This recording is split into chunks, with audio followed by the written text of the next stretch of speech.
the amount of losses in Avdiivka is roughly equaled by the new round of bringing people into the Russian army.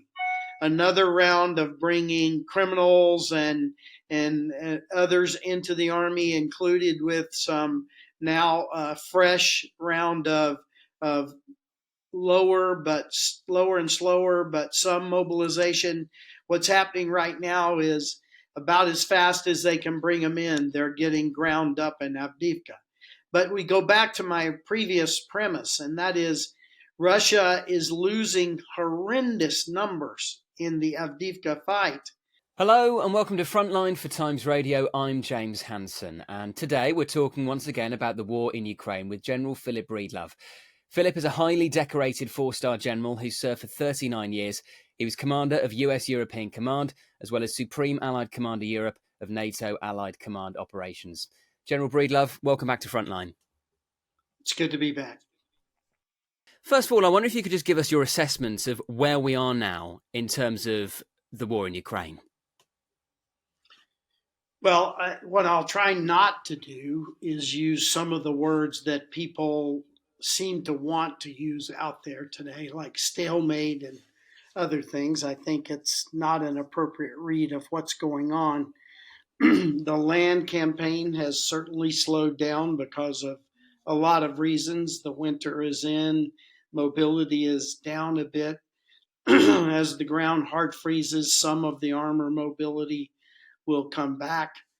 And as both sides have been unable to mount what we would call modern maneuver warfare, we've drifted into a more attrition-based ground kind of a fight that is also slows things down on the ground. But I think you'll agree, Ukraine continues to very effectively fight to gain and retain hold of the northern Black Sea.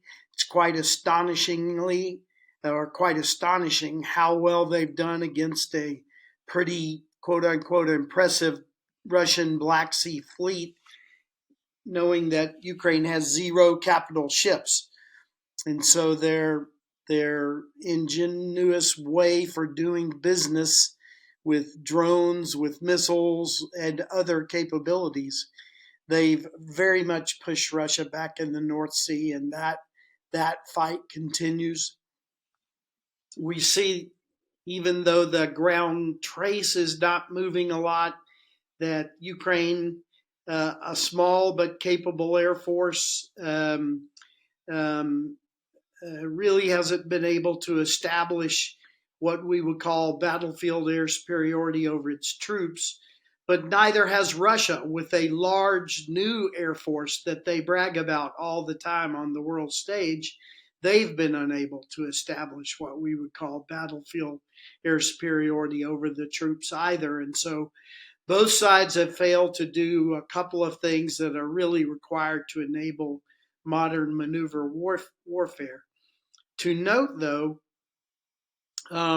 both sides are getting better and better at alternate air ways of fighting. Russia has pretty much abandoned sort of their air force's goal of being able to strike deeply into Ukraine and now use almost exclusively drones and missiles because they can't penetrate and survive.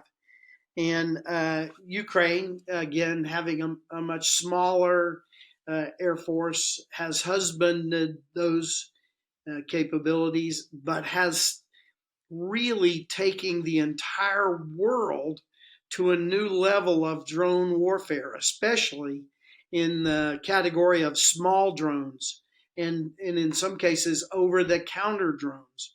And so Ukraine has really taken the fight to Russia, to Russian armor in that area. So yes, the ground war is moving slowly now. The air war is continuing with innovation abounding on Ukraine's side in how they fight. And without a navy, Ukraine has almost captured control of the northern part of the Black Sea. So that's how I would lay it out. I just wonder if you were in General Zaluzhny's shoes, the military commander-in-chief of Ukraine, what would your strategy be for the winter months?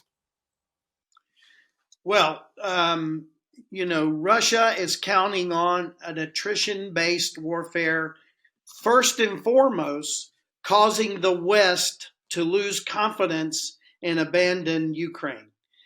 I don't really think Russia harbors any hope of actually militarily defeating Ukraine from their current positions if the West continues to support Ukraine. And so I think Russia intends to make this fight as costly and as long and as drug out as they can in order to help the West to decide to abandon Ukraine. Ukraine, on the other side, clearly needs to husband its forces. Ukraine has manpower still out there, but not nearly the amount of air manpower that Russia has. And Russia, as you know, in Avdiivka, is throwing wave after wave of foot soldiers against the defense. Their armor is beginning to wane because Ukraine has taken a pretty heavy toll on their armor, but Russia is continuing to throw wave after wave of human bodies against the problem. And Ukraine has to be careful and not allow that attrition to bite deeply into a much smaller strategic reserve of manpower. So do you think Ukraine's best strategy for the months ahead is to dig in, consolidate their defensive positions, preserve manpower, and go again with a new counteroffensive in the spring or summer? Or do you think they can make advances even over the winter months? Well, I think the answer is yes to both.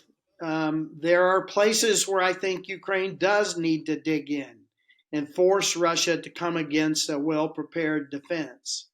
There are other places where there are some good things happening, and they should continue to press those exploitations. And anything they can do to continue to advance in the South, whereby then they may be able to bring the land corridor or the land bridge to Crimea under fire, that I think would be a good investment. Remember, the West refuses to give Ukraine long-range artillery of the newest HIMARS class. We give them old, shorter-range stuff, and so they've got to get closer to the water to be able to hold that at risk. So where they might be able to do that, I think, is still worthy of work. But otherwise, I think they should make Russia pay a price. So continuing attacks on the Black Sea Fleet, where, as you mentioned, General, they've had a lot of success recently. What about over the Dnipro River, where they've established a bridgehead? I think it's magnificent. I think it's giving Russia all manner of headaches to worry about. It's been done at a cost, but at a measured cost. And the idea that a bridgehead could expand in the spring is just really, I think, something Russia has to worry about. And what is your assessment of the situation around Avdiivka? Russia seem absolutely determined to encircle and capture it. Their casualty rate, though, is enormously high. Can they sustain that? Well, I read an interesting article the other day. I'm not totally sure I accept it, but it sounds about right. The amount of losses in Avdiivka is roughly equaled by the new round of bringing people into the Russian army.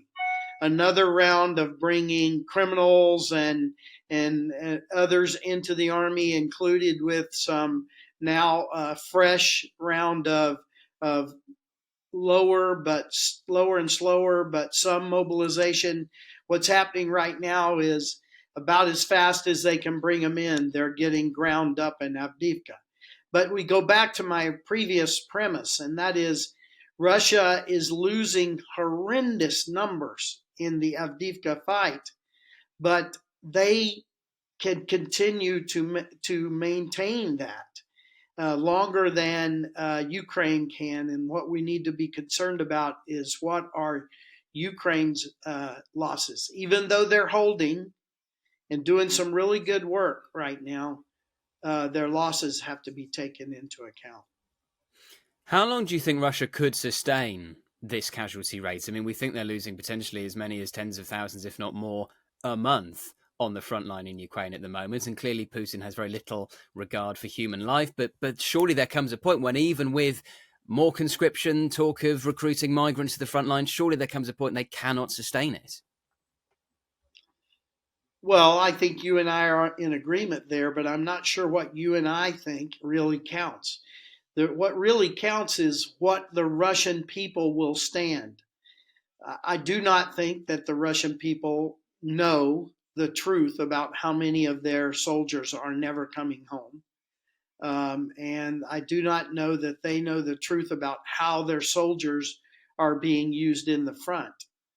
But eventually, people are not going to come home, and they're not going to come home in great numbers. Now, the criminals and the people they're yanking out of the gulags and the jails, probably not going to be a big fuss raised over all of them. But the sons of the Freudian slip, the Russian population, that will begin to bear. Now, apparently, we all still expect Mr. Putin to get elected by maybe not as big a landslide this time, but get elected here again soon.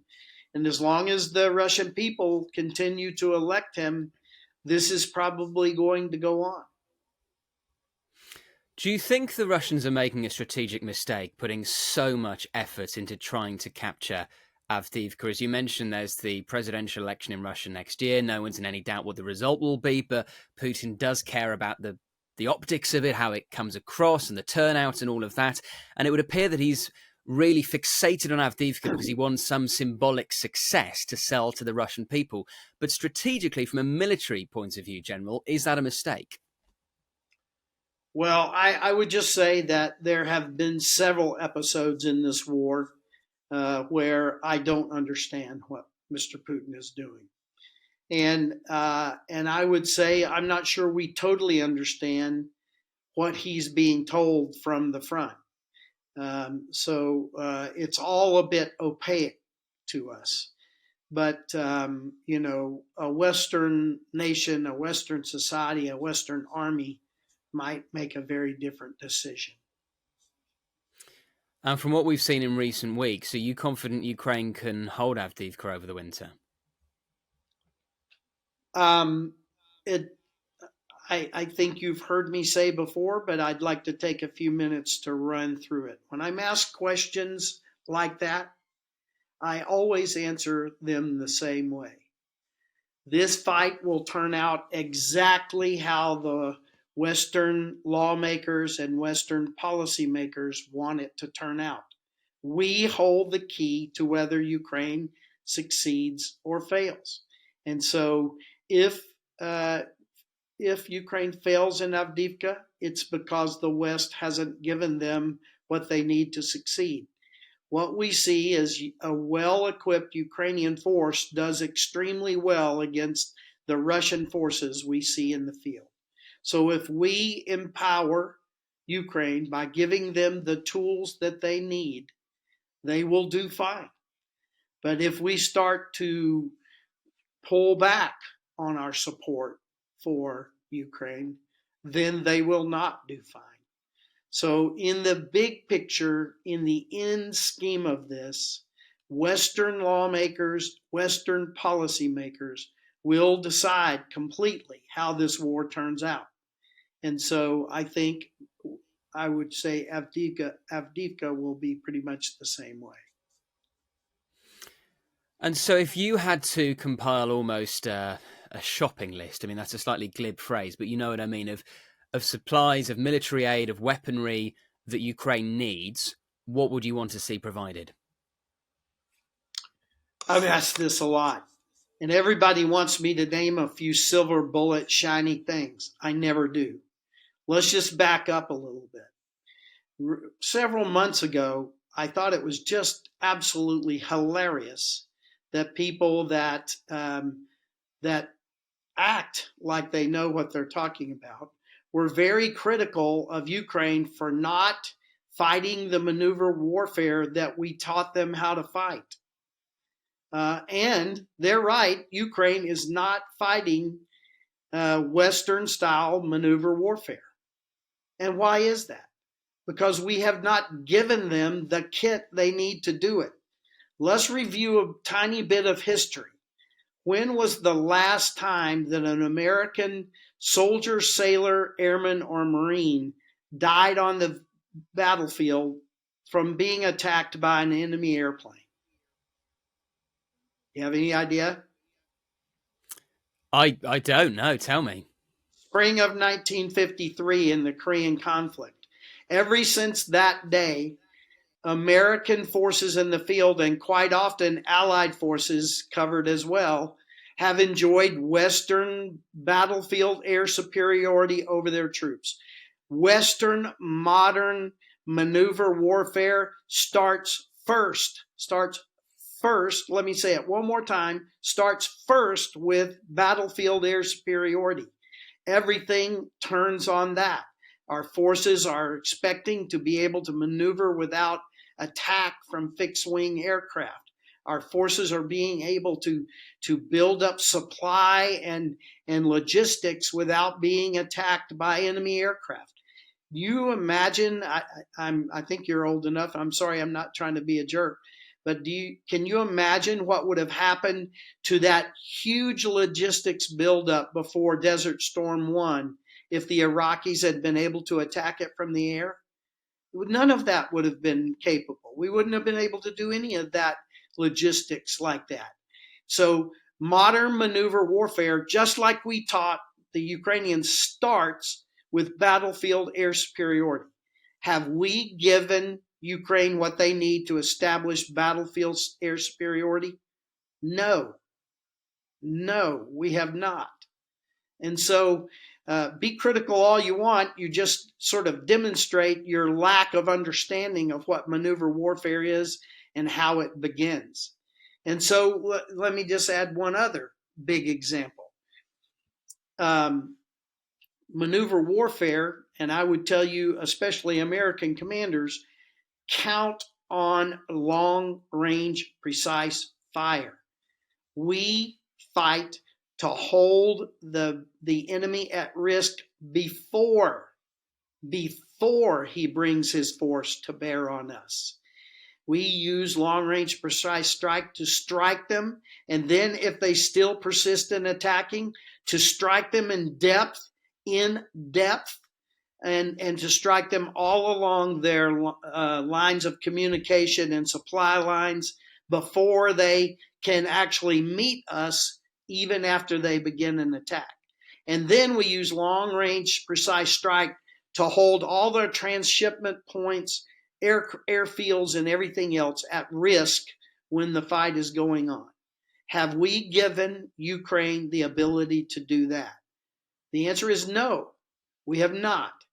And worse yet, we in the West have forbidden Ukraine from using any of the kit that we give them to strike deeply and to hit the enemy before the enemy can bring his forces to bear on Ukraine. We have built sanctuary all the way around Ukraine on the map, from Belarus in the northwest, all the way around through the east into Russia, all the way into the south into the Black Sea. We have forbid Ukraine from using our kit to strike into Russia. And so I wanted to ask you, General, about F-16. Oh, sorry, carry on. It just amazes me that people expect them to do maneuver warfare under that. So here's my answer. That was all to set the stage for my answer. We should give Ukraine what we would take to the battlefield. We should give Ukraine what it needs to set conditions on the battlefield like we would set conditions on the battlefield. We're expecting Ukraine to fight a world superpower, short-handed, and certainly demonstratively short of the kind of kit that we would use to fight that superpower. And recently, Ukraine's Defense Minister Rustem Umerov has said he expects the arrival of F-16 fighter jets in the near future. Now, we don't quite know how he's defining the near future. A lot has been made of whether they will be a game changer in this war. What's your assessment? Well, I'm an F-16 pilot, tremendously capable aircraft, incredible flexibility for the kind of missions that Ukraine would need, establishing air superiority first and then shifting the effort to bombing on the ground. But I say again, this is not about a shiny object. Defeating Russia and in the very first step, establishing air superiority over own troops and hopefully over the battlefield area if you're in the attack. This is about a system of systems. It is not about any one shiny object. It's about being able to detect, see, and discriminate the enemy. It's about then being able to target and engage and kill the enemy. And once you've established that sort of air superiority, then setting a permanent air superiority by marrying air power to good, dense surface to air missile complexes. There's so much that would need to be done in order to project power the way the U.S. taught Ukraine to project power. Very apparent, General, listening to you, your frustration with the Western allies, with their failure so far to supply Ukraine with the equipment they properly need to win this war now. And it's a frustration I share. It's a frustration that many of our viewers to Frontline on Times Radio share. I just wonder if you're having conversations with your former colleagues in Washington about this and whether you are optimistic or pessimistic that the situation may change. Yes, we talk all the time. I just came from giving speeches at the Berlin Security Conference. I'm engaged in this conversation all the time. I talk to colleagues at DoD, and I'm even invited on occasion to attend meetings with the White House to talk to them. But the sad news is that support for Ukraine has become a political issue. We need for support to Ukraine to be an issue of a great democracy supporting a brand new democracy against a foreign superpower that is bent for using its army to cross an international recognized border and subjugating the subjects of a neighboring nation. This doesn't have to be about one party versus another party. This should be about our democratic nation states defending another fledgling democratic nation states against a vile enemy. How do we change that then? If there is a public opinion in America that is starting to be increasingly skeptical about military support for Ukraine, and I appreciate you're not a politician, you're a military man, but how do we change that?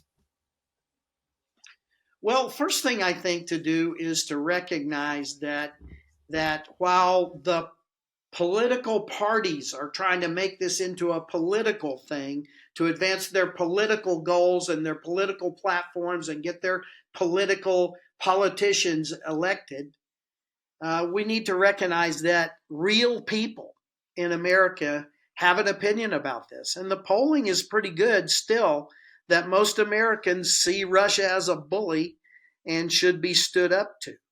There's a great middle in America on both the left and the right who are still there. We've got fringe people and just straight up politicians trying to drive this into corners to sort of feed their narratives. And so what we need to do is try to recognize and encourage those in the middle to be more vocal. And that's what some of us do in our speaking and our writing. I happen I happen to have a voice to both sides of the aisle because I try not to get political. But in this matter, the sad news is because we have an election coming up inside our country, this is going to get driven into political sides. And that's a great shame. Again, we're a great democracy. Not perfect, far from it, but we're a great democracy. We should be supporting a fledgling democracy that is being attacked by a superpower led by an autocrat, or as I say, a kleptocrat. And equally, it's not simply a question of what America can provide. It's also a question of what the UK and the EU can provide. The former Secretary General of NATO, George Robertson, recently called for Britain to be doing more. And we know that the EU is missing its target of providing 1 million shells a year. Well, I would say this. We all need to be critical of ourselves. The United States is giving a lot, but it's not giving some of the most needed things. And it knows what that is. We have identified to our government the things that need to be given. It's very straightforward. What would we take to the battlefield? Let's give that to the Ukrainians. But, you know, um, it's bigger than that in America now, and it has to be bigger than that. We have to step up. But to your point, America, in the last list I saw, I believe it's worse now, but in the last list I saw, on a per GDP basis, America is 12th in the world in its giving. Now, some of the nations don't give much, but they're giving more than America on a per GDP basis. The second piece is, and I haven't verified this yet, but I've read an article again that says that the conglomerate of Europe is approaching a matching giving of the United States, meaning it's on the grand scale, it's approaching parity between what all of Europe gives and what America gives. So I do think that Europe needs to step up, and some of the most important need to continue to step up even more. But America needs to do that as well, and we need to be mindful that Europe has come a long way in its contributions. Just finally, General, I know our audience always appreciate it every time you join us on Frontline, and we have a lot of people watching who are living in Ukraine or who have relatives in Ukraine and who are deeply concerned about the war. Do you have a message for them? Well, I'm an optimist. I'm still a glass more than half full here. I believe when the United States gets through its crazy political seasons, that things will hold steady. I do believe and hope that when we get through this latest issue here in our political system, that we'll get back to some level of resupply. Um, War is not a business.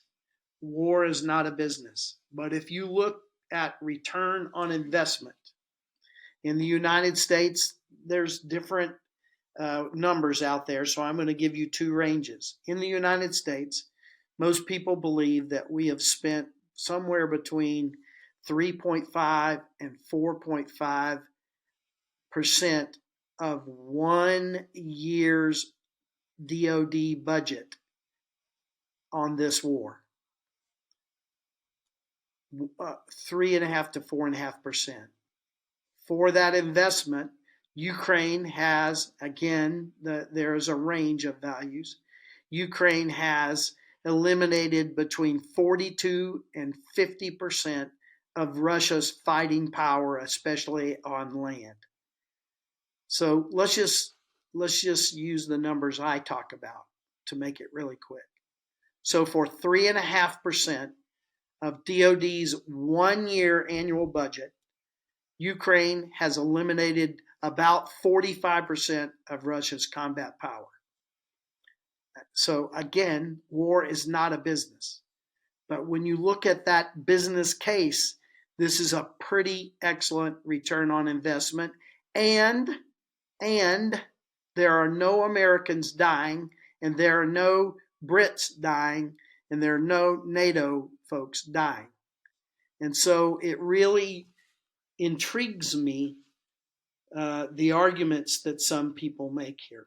And I'm hoping that we get past those arguments. General Breedlove, we always appreciate your time. Thank you so much for joining us today on Frontline. Thank you. Thank you for watching this episode of Frontline for Times Radio. For more on the war in Ukraine, subscribe to the Times Radio YouTube channel. Listen to Times Radio on your digital radio, or you can read the Times online with your digital subscription or in print. Thank you and goodbye.